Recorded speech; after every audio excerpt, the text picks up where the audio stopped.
Shalom semua, puji Tuhan kita sudah memasuki di tuntunan sepekan minggu ini. Sebelum kita dengar sharing firman Tuhan lebih dalam lagi, kita mau sama-sama satukan hati kita, satukan pikiran kita untuk nyanyi dan sembah Tuhan. Mari.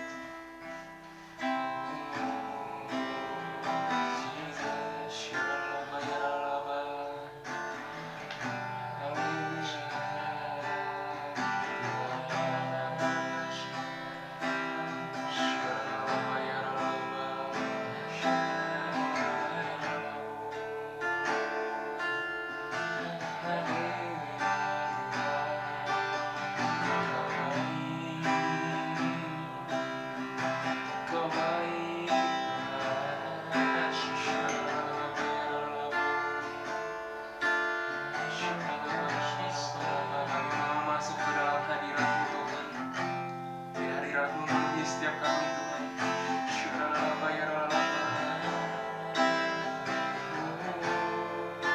sampai masuk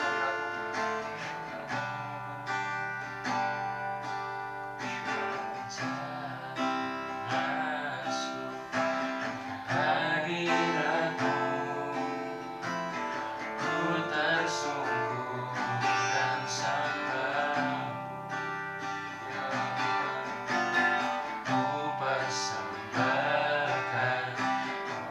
Syukurku yang terbaik bagimu. Mari kita sama-sama menyanyikan diri awal saat ku masuk dalam hadiratmu Tuhan. Saat ku masuk ke hadiratmu, ku tersungkur dan sembah.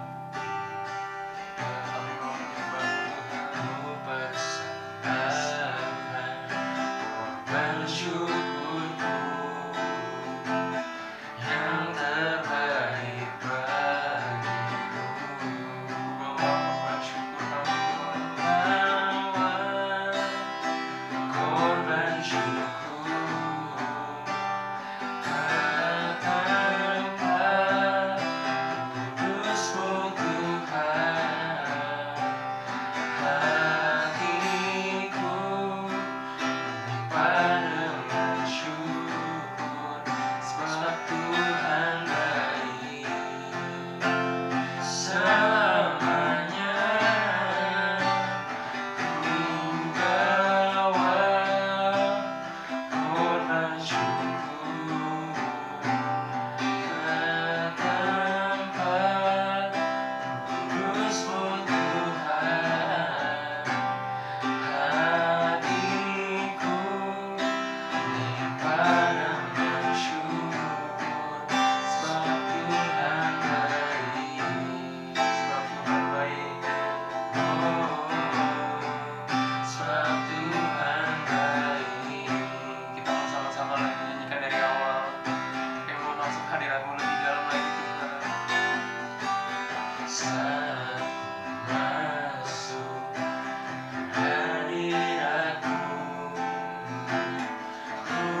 kehadiran-Mu Tuhan. Syaralaba yaralaba yaralaba yaralaba yaralaba yaralaba. Sampai Tuhan. Syaralaba yaralaba yaralaba yaralaba yaralaba. Syaralaba yaralaba yaralaba yaralaba. Syaralaba yaralaba yaralaba yaralaba yaralaba yaralaba. Kami bersyukur Tuhan, Kau baik. Syaralaba yaralaba yaralaba. Syaralaba yaralaba yaralaba.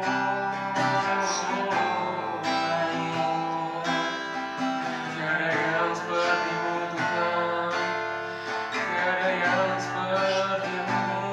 Syaralaba yaralaba yaralaba yaralaba. Kami mau bawa persembahan yang terbaik Tuhan. Syaralaba yaralaba yaralaba yaralaba. Ini setiap kami Tuhan. Syaralaba yaralaba yaralaba yaralaba yaralaba. Lawat setiap kami Tuhan di pagi hari ini Bapa. Syaralaba yaralaba yaralaba yaralaba yaralaba yaralaba yaralaba yaralaba yaralaba. Syaralaba yaralaba yaralaba yaralaba. Syaralaba yaralaba yaralaba. Kau baik Tuhan. Syaralaba yaralaba yaralaba yaralaba. Syaralaba yaralaba.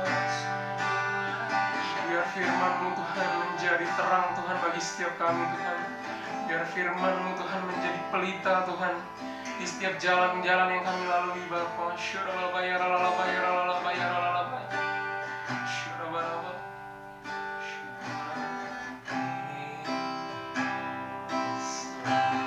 Bagi kakiku terang bagi jalanku. Firman-Mu Tuhan.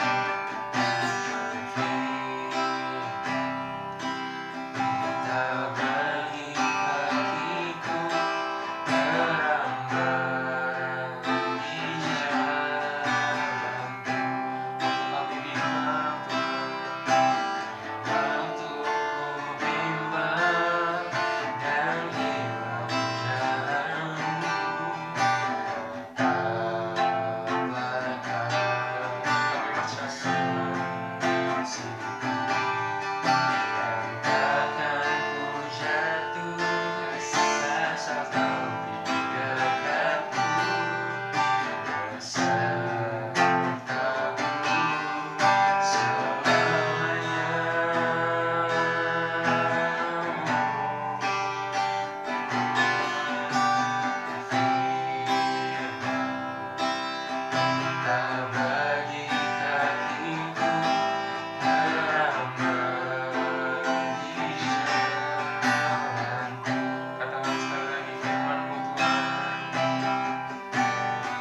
kasih Tuhan, terima kasih Tuhan atas urapan-Mu Tuhan, hadirat-Mu dalam pujian penyembahan kami Tuhan yang telah kami naikkan Tuhan.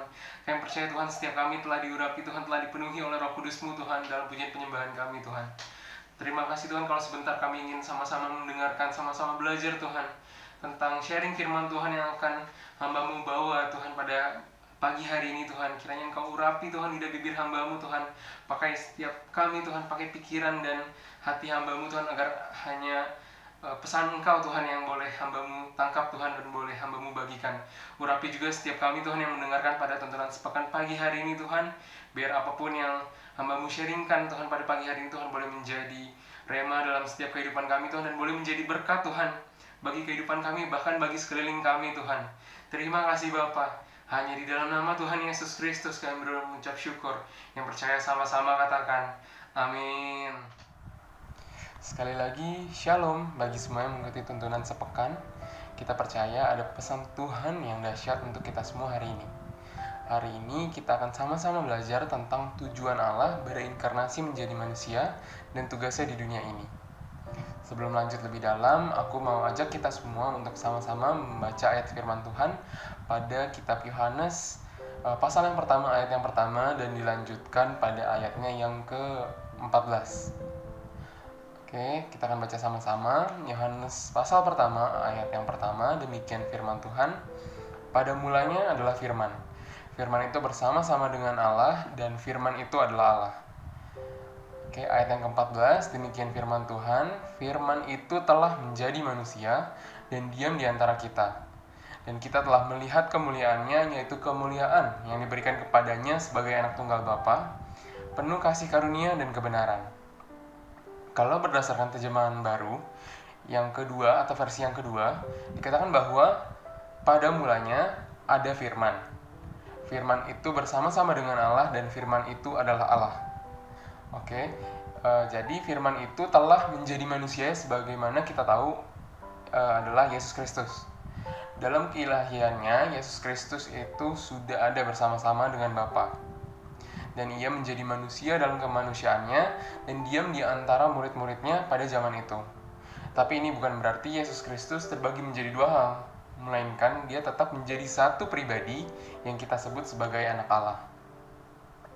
Yesus Kristus yang kita tahu bahwa ia ilahi, itu rela mengosongkan dirinya untuk sepenuhnya menjadi manusia yang memiliki darah dan daging, seperti dalam kitab Ibrani pasal yang kedua ayat yang ke-14a.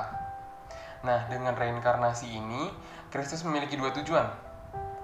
Yang pertama itu ada dalam kitab Yohanes pasal pertama ayat yang ke-18, yaitu untuk menyatakan Bapa. Saat kejatuhan manusia ke dalam dosa, hubungan manusia dengan Allah itu terputus. Oke, sehingga lahir berbagai pandangan yang salah tentang pemahaman dan konsep Allah. Karena berdasarkan ayat firman yang sebelumnya kita baca, itu tidak satupun manusia yang pernah melihat Allah, maka dari itu, anak tunggal Allah itulah yang menjadi satu-satunya yang dapat menyatakan profil atau gambaran dari karakter Allah dengan benar. Oke, tujuan yang kedua itu adalah untuk menggenapi rencana penebusannya. Oke, kalau kita berbicara tentang penebusan, maka tentu ada yang ditebus dan ada juga yang menebus. Oke, Rasul Paulus mengatakan dalam kitab Roma pasal ke-7 ayat yang ke-14 bahwa ini kita bersifat daging dan terjual di bawah dosa, sehingga kita itu merupakan tawanan dosa. Oke, aku ajak lagi, sekali lagi kita akan sama-sama baca ayat firman Tuhan dalam Ibrani pasal kedua ayat yang ke-14. Ibrani pasal kedua ayat yang ke-14, demikian firman Tuhan, karena anak-anak itu adalah manusia yang memiliki darah dan daging, maka Yesus juga mengambil bagian dalam keadaan mereka, supaya melalui kematiannya, ia dapat membinasakan dia yang memiliki kuasa atas kematian, yaitu iblis. Di sini dikatakan untuk membinasakan yang berkuasa atas kematian, yaitu iblis, yang juga merupakan penghasut kita untuk berbuat dosa. Maka dari itu, Yesus Kristus bereinkarnasi untuk menebus kita semua dari kuasa iblis. Nah, selanjutnya, Ada 8 tugas dan peranan Kristus di dunia yang akan kita bahas secara cepat nih. Oke, yang pertama, tugas dan peranan Kristus di dunia itu adalah untuk menghapus dosa. Aku percaya kita semua tahu Tuhan Yesus mati di kayu salib dengan darah yang tidak tercemar dosa untuk menghapus dosa kita semua. Sebagaimana ditulis dalam kitab Yesaya 9 ayat 26, bahwa ia hanya satu kali saja menyatakan dirinya untuk menghapuskan dosa. Nah, yang kedua dari tugas dan peranan Kristus adalah memberi bukti dan teladan kepada kita semua bahwa hidup kudus itu sangat mungkin untuk kita lakukan bila dilakukan dengan pertolongan Tuhan. Dalam kitab Yohanes 17 ayat 17-19 dikatakan bahwa kuduskanlah mereka dalam kebenaran, firman-Mu adalah kebenaran. Sama seperti Engkau telah mengutus aku ke dalam dunia, demikian pula aku telah mengutus mereka ke dalam dunia. Dan aku menguduskan diriku bagi mereka supaya mereka pun dikuduskan dalam kebenaran. Sebagaimana Yesus Kristus itu kudus, maka kita pun dikuduskan dalam kebenaran. Amin. Yang ketiga dari tugas dan peranan Kristus adalah untuk membinasakan pekerjaan iblis. Bersama-sama dengan Tuhan Yesus Kristus, kita diberikan kuasa untuk mengalahkan kuasa iblis. Karena anak Allah telah menyatakan dirinya supaya ia membinasakan perbuatan iblis. Yang keempat, itu menjadi Tuhan atas semesta. Tuhan Yesus yang lahir itulah bagian dari Allah Tritunggal. Karena itu dari firman Tuhan Kolose pasal yang pertama itu menyatakan bahwa Dialah yang menciptakan segala sesuatu dan ia ada terlebih dahulu dari segala sesuatu. Tugas dan peranan Kristus yang kelima adalah menjadi satu-satunya keselamatan bagi manusia. Dalam Kisah Para Rasul 4 ayat yang ke-12 dikatakan bahwa keselamatan tidak ada di dalam siapapun juga selain di dalam Dia, yaitu Yesus Kristus. Yang keenam itu untuk menjadi kepala dari gereja. Ia menuntun kita untuk masuk dalam satu kesatuan tubuh Kristus yang rapi tersusun, yang diikat menjadi satu oleh pelayanan semua bagiannya. Yang ketujuh dari tugas dan peranan Kristus adalah ia menjadi pemberi hidup dan pengharapan. Dalam kitab 1 Yohanes pasal yang kelima ayat yang ke-11-12 dikatakan bahwa barang siapa yang memiliki anak, nah anak di sini yang dimaksud adalah anak Allah atau Yesus Kristus. Ya, jadi barang siapa yang memiliki anak, ia memiliki hidup. Maka Yesus Kristuslah sang pemberi hidup. Dan yang kedelapan adalah menjadi pengantara bagi kita semua. Nah, di sini aku ajak lagi kita sama-sama, mari kita buka sama-sama ayat firman Tuhan di Ibrani 7 ayat yang ke-25. Mari kita baca sama-sama Ibrani 7 ayat yang ke-25, demikian firman Tuhan. Karena itu, ia sanggup juga menyelamatkan dengan sempurna semua orang yang oleh Dia datang kepada Allah, sebab ia hidup senantiasa untuk menjadi pengantara mereka. Kristus menjadi seorang imam besar yang menjadi perantara bagi kita dengan Bapa. Dari sharing hari ini, kita melihat bahwa Tuhan Yesus menjadi firman yang hidup untuk kita semua. Apakah yang akan kita lakukan ke depannya? Apakah kita akan mengikuti teladan Tuhan Yesus yang luar biasa dahsyat, atau hanya mau mengikuti kehendak kita sendiri dan menyia-nyiakan kedatangan Tuhan kali yang pertama itu? Semua keputusan diambil masing-masing pribadi ya. Oleh sebab itu, mari sama-sama kita harus memiliki keputusan, kita harus memiliki tindakan yang benar untuk mengikuti teladan Yesus Kristus dalam kehidupan kita. Amin. Aku ajak sekali lagi kita sama-sama untuk satukan hati kita untuk berdoa. Terima kasih Tuhan, Engkau baik Bapa. Terima kasih Tuhan atas pesan-Mu Tuhan, atas sharing-Mu Tuhan, atas firman-Mu yang telah Engkau sampaikan melalui hamba-Mu Tuhan, melalui lidah bibir hamba-Mu ini Tuhan. Biar kiranya Tuhan apa yang menjadi pergumulan Tuhan bagi setiap anak-anak-Mu Tuhan, setiap murid-murid-Mu Tuhan pada hari ini Tuhan, boleh Engkau selesaikan Tuhan, boleh Engkau jamah Tuhan, boleh Engkau bantu Tuhan dengan firman-Mu Tuhan, dengan reinkarnasi-Mu Tuhan. Kami boleh belajar Tuhan untuk terus mengikuti teladan-Mu Tuhan, boleh terus mengikuti apa yang Engkau kehendaki atas kami Tuhan. Terima kasih Bapa. Kami percaya Tuhan kalau sebentar kami akan melakukan aktivitas kami masing-masing Tuhan, Kiranya Engkau sertai setiap kami Tuhan, Engkau urapi setiap kami Tuhan.